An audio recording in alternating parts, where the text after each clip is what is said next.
십자가를 이해해야 신앙에 입문을 하는 것입니다. 하나님은 빛이신 분이십니다. 그리스도는 우리에게 빛을 비추어 주시는 분이시죠.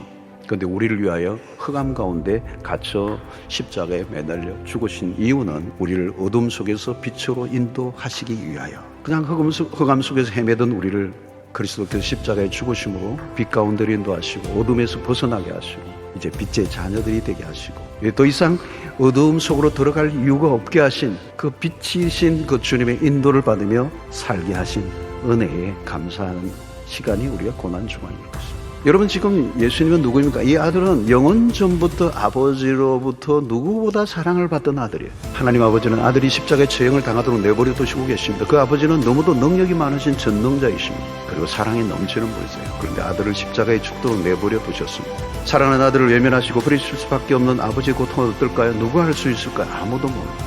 여러분, 바로 그 저주를 그리스도가 받으심으로 죄로 인하여 에덴 동산에 쫓겨나 버림받은 바 된 우리의 삶을 이제 구원해 내시는 역사가 일어나게 된 것입니다. 이제 십자가를 자세히 보십시오. 십자가는 우리를 향해 두 팔을 벌리고 있는 것입니다. 그리스도가 거절을 받으시고 버리심 받으심으로 이제 우리를 거절하지 않으시겠다, 그 십자가로 말미암아 우리를 하나님의 사랑받는 자녀로 삼아 주시겠다고 약속하십니다. 모든 사람이 다 우리를 버린다 할지라도 하나님이 나를 버리지 않으시면 우리는 살아갈 수 있습니다. 여러분, 이 세상에 모두가 나를 버려도 내가 피할 곳이 있다는 것, 그분이 우리의 아버지십니다. 아들의 대가를 지불하고 우리에게 허락하신 은혜인 줄로 믿습니다. 그 피로 말미암아 우리가 의롭게 됨으로 하나님의 존전 앞에 담대히 나가는 은혜를 얻게 된 것입니다. 하나님이 더 이상 우리를 거절하지 아니하십니다. 우리가 만나기를 원하기만 한다면 언제든지 만나주시는 하나님의 은혜, 이게 십자가의 은혜인 줄로 믿습니다. 여러분, 중요한 것은 이제 마음껏 하나님의 임재를 즐겨야 합니다.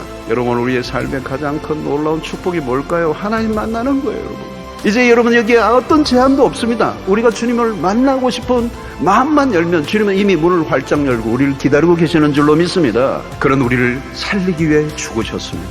우리를 살리시려고 기꺼이 생명을 내어놓으시고 마침내 숨을 거두셨다. 사랑하는 성도는 중요한 것입니다. 우리는 그리스도가 죽으신 사건은 역사적인 사건이요, 그리스도의 부활도 역사적인 사건이에요. 누가 꾸며낸 얘기가 아닙니다. 신화가 아닙니다. 소설이 아닙니다. 그는 죽으시고 다시 살아나셨습니다.